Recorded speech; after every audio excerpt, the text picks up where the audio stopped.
Dans le monde du montage pro, il existe principalement 3 logiciels. Avid Media Composer, réputé pour être très stable mais une véritable usine à gaz, Final Cut Pro, qui est surtout réputé pour être utilisé par des youtubeurs qui tournent sur macOS, et enfin Adobe Premiere Pro, qui est de loin le logiciel le plus répandu, la première raison étant qu'il fait partie de la suite Creative Cloud de chez Adobe. Ah oui, et laissez de côté Sony Vegas Pro, on va parler entre adultes aujourd'hui.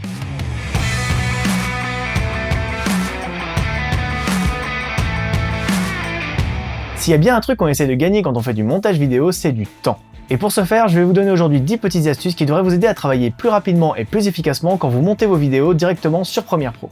Astuce numéro 1, importer ses rushs rapidement.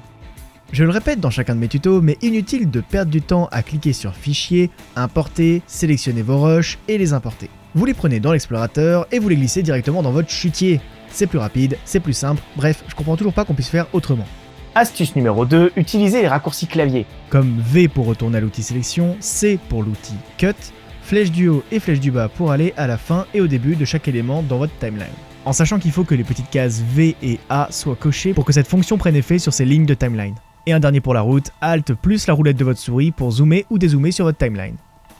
Astuce numéro 3, faire son étalonnage avec Lumetri plutôt que Magic Bullet Looks. Je sais que c'est un outil très répandu Magic Bullet Looks, mais de 1, il est payant, je le rappelle quand même, et surtout il consomme beaucoup de ressources, alors que directement dans Premiere Pro vous avez un effet vidéo nommé Lumetri qui lui ne consomme quasiment aucune ressource et est tout aussi performant. Mais je vous ferai un tuto dessus à l'occasion.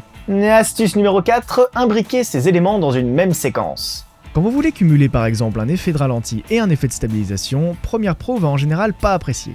La solution à ça, c'est d'imbriquer vos rushs. En gros, vous sélectionnez un ou plusieurs rushs, clic droit, imbriquer.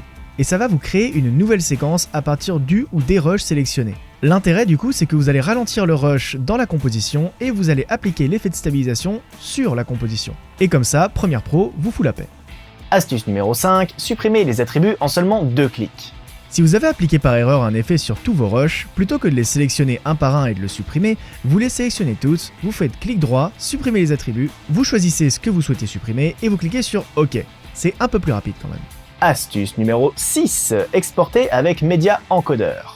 Ça a déjà fait l'objet d'un tuto, mais je le rappelle quand même, exportez vos vidéos avec Media Encoder plutôt qu'avec Premiere Pro. Car de 1, ça vous permet de voir où en est votre rendu, et de 2, ça vous permet de continuer de bosser sur Premiere pendant ce temps-là. Et pour ça, rien de plus simple, au moment d'exporter, vous cliquez juste sur file d'attente plutôt que sur exporter.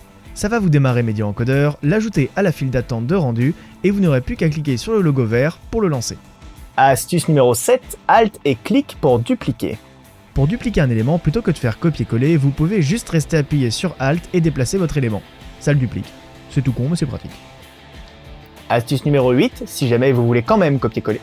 Mais si jamais vous voulez absolument copier-coller, sachez que Premiere Pro a un système bien à lui pour faire ça. Car quand vous copiez-collez un élément, il ne peut pas savoir dans quelle ligne de la timeline il doit coller l'élément en question. Donc pour lui indiquer et ne pas risquer que l'élément ne s'insère par-dessus des rushs déjà montés, il vous suffit de désactiver la case V1 et activer à la place la case de la ligne dans laquelle vous souhaitez coller votre élément. C'est juste logique en fait. Astuce numéro 9, n'importez pas votre rush intégralement dans votre timeline. Toujours dans l'idée de gagner du temps, n'importez pas tout votre rush dans votre timeline. Faites une présélection dans l'onglet source à l'aide des touches I et O pour définir les points in et out de votre rush. Ensuite, vous cliquez sur votre image et vous la glissez directement dans votre timeline. Autre petite astuce tant que j'y suis, si vous ne voulez que le son ou l'image de votre rush, vous faites pareil, mais vous cliquez et déplacez une des deux petites icônes pellicule ou waveform situées juste en dessous de votre image. Et alors, ça n'importe que l'audio ou la vidéo. Et enfin, astuce numéro 10, utilisez plusieurs écrans. Une des forces de Premiere Pro, c'est que son interface est totalement personnalisable. Par conséquent, n'hésitez pas à utiliser plusieurs écrans pour être plus à l'aise quand vous montez. Et croyez-moi, quand vous aurez goûté aux joies du multiscreen, vous pourrez plus vous en passer. Pour ma part, j'utilise 3 écrans, plus un 4e pour la messagerie et pouvoir aller chercher des images sur internet si jamais j'en ai besoin pour mes vidéos. Sur l'écran de gauche, je mets mon chutier, mon onglet source et mes effets. Sur mon écran du milieu, j'ai ma timeline et le vumètre pour s'assurer que le niveau sonore soit correct. Et sur l'écran de droite, j'ai mon affichage final. Et un petit bonus pour la route, les touches J, K et L de votre clavier vous permettent de lire en avant, en arrière et en accéléré vos vidéos. C'est pratique quand vous faites un long discours et que vous voulez checker que vous n'avez pas dit de bourde sans pour autant passer 10 minutes à re-regarder vos 10 minutes de vidéo. En vitesse x2, ça vous prend plus que 5 minutes. C'est tout pour aujourd'hui, j'espère que ces 10 petites astuces vous seront utiles à l'avenir pour monter vos vidéos. Il y en a plein d'autres, j'ai pas pu toutes les énumérer et ça fera sûrement l'objet d'une prochaine vidéo. En tout cas, si ça vous a plu, n'hésitez pas à la partager à vos amis, à vous abonner à la chaîne et moi je vous dis à la semaine prochaine pour une nouvelle vidéo et d'ici là, n'oubliez pas de filmer, apprendre, progresser.